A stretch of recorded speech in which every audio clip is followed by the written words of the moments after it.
एक लड़की की जिसकी शादी हर बार टूट जाती थी। लोग उसे मनहूस कहने लगे थे, रिश्तेदार ताने मारते थे और एक दिन तो उसकी अपनी माँ भी रोते हुए बोली, शायद हमारी किस्मत ही खराब है। लेकिन फिर एक गुरुवार की रात मंदिर में उस लड़की के साथ कुछ ऐसा हुआ जिसने उसकी पूरी जिंदगी बदल दी। कहा जाता है कि उस दिन बृहस्पति देव ने उसकी पुकार सुन ली थी। क्या था वो चमत्कार? क्यों कुंवारी लड़कियां बृहस्पतिवार का व्रत करती हैं और कैसे एक टूट चुकी लड़की की जिंदगी खुशियों से भर गई? ये कहानी आपको अंत तक देखने पर मजबूर कर देगी, तो वीडियो को आखिर तक जरूर देखें। आराध्या अपने माता पिता की इकलौती बेटी थी। पिता गांव के स्कूल में शिक्षक थे और माँ बहुत धार्मिक स्वभाव की थी। घर में प्यार तो बहुत था, लेकिन पिछले 2 सालों से एक ही चिंता सबको खाए जा रही थी।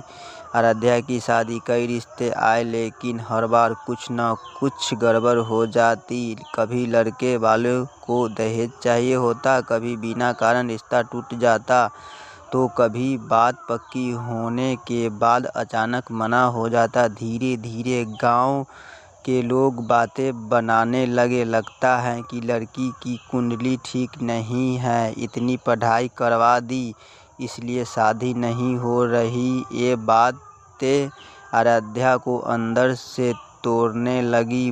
वह बाहर से मुस्कुराती, लेकिन रात को अकेले में खूब रोती।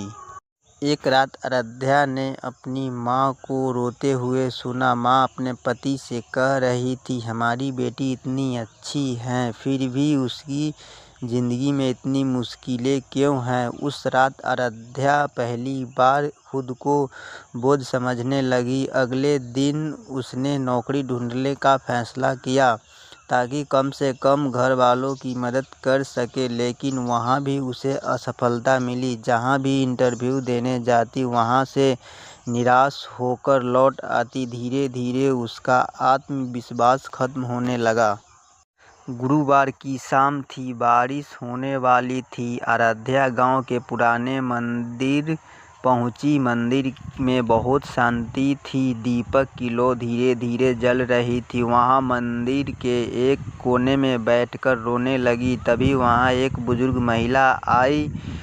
उसके चेहरे पर अजीब सी शांति थी। उन्होंने प्यार से पूछा, बेटी क्या बात है? आराध्या ने अपनी सारी परेशानी बता दी। बुजुर्ग महिला मुस्कुराई और बोली, जब इंसान हर तरफ से हार जाता है तब भगवान उसके लिए नया रास्ता खोलते हैं। उन्होंने कहा, सच्चे मन से बृहस्पति देव का व्रत करो, लेकिन याद रखना, व्रत सिर्फ शादी के लिए मत करना, अपने मन की शांति और विश्वास के लिए करना। ये शब्द आराध्या के दिल को छू गए। अगले गुरुवार सुबह आराध्या सूर्योदय से पहले उठ गई। उसने पूरे घर की सफाई की, पीले रंग का सूट पहना, बालों में हल्दी चंदन की खुशबू थी। उसने केले के पेड़ पर जल चढ़ाया, दीपक जलाकर हाथ जोड़कर बोली, हे बृहस्पति देव, अगर मेरी किस्मत में खुशियाँ हैं तो मुझे सही रास्ता दिखाइए। उस दिन उसने नमक नहीं खाया। पूरे दिन उसने किसी के लिए गलत शब्द नहीं बोले। रात को उसने बृहस्पतिवार की कथा सुनी। उसके मन को कई दिनों के बाद थोड़ी शांति मिली। लेकिन आराध्या की ज़िंदगी इतनी आसान कहाँ थी। कुछ दिनों के बाद उसके पिता अचानक बीमार पड़ गए। डॉक्टरों ने कह दिया कि इलाज में बहुत पैसे लगेंगे। घर की जमा पूंजी खत्म होने लगी। रिश्तेदार धीरे धीरे दूर होने लगे। एक दिन उसकी माँ ने कहा, बेटी, शायद भगवान भी हमारी परीक्षा ले रहे हैं। आराध्या की आंखों में आंसू आ गए, लेकिन उसने व्रत नहीं छोड़ा। वह हर गुरुवार मंदिर जाती, दीपक जलाती और चुपचाप प्रार्थना करती।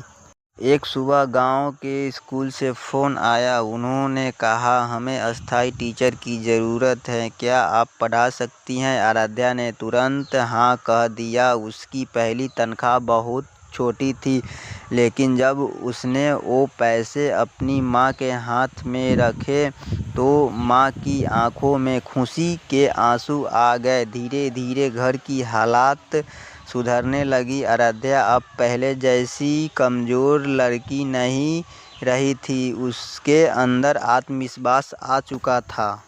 कुछ महीनों बाद एक रिश्ता आया। लड़के का नाम था आदित्य। वह शहर में इंजीनियर था, लेकिन स्वभाव से बहुत सरल। सबसे खास बात, उसके परिवार ने दहेज लेने से साफ मना कर दिया। आदित्य ने पहली मुलाकात में आराध्या से कहा, मुझे एक समझदार और अच्छा इंसान चाहिए, दिखावा नहीं। ये सुनकर आराध्या की आंखें नम हो गई। पहली बार उसे लगा कि शायद भगवान ने उसकी सुन ली। कुछ महीनों बाद दोनों की शादी हो गई। पूरा गांव शादी में आया। वही लोग जो पहले ताने मारते थे, आज तारीफ कर रहे थे। शादी के दिन आराध्या मंदिर गई। उसने आंखें बंद करके कहा, धन्यवाद, मुझे सिर्फ खुशियाँ ही नहीं बल्कि खुद पर विश्वास भी देने के लिए। मंदिर में जलता दीपक जैसे उसकी नई जिंदगी की शुरुआत कर रहा था। दोस्तों, इस कहानी से हमें सीख मिलती है कि सच्ची श्रद्धा सिर्फ चमत्कार नहीं करती, वह इंसान को अंदर से मजबूत भी बनाती है। मुश्किल समय हमेशा नहीं रहता, लेकिन विश्वास और धैर्य इंसान को टूटने नहीं देते। अगर आप भी बृहस्पति देव में श्रद्धा रखते हैं तो कमेंट में ज़रूर लिखें। ओम बृहस्पते नमः।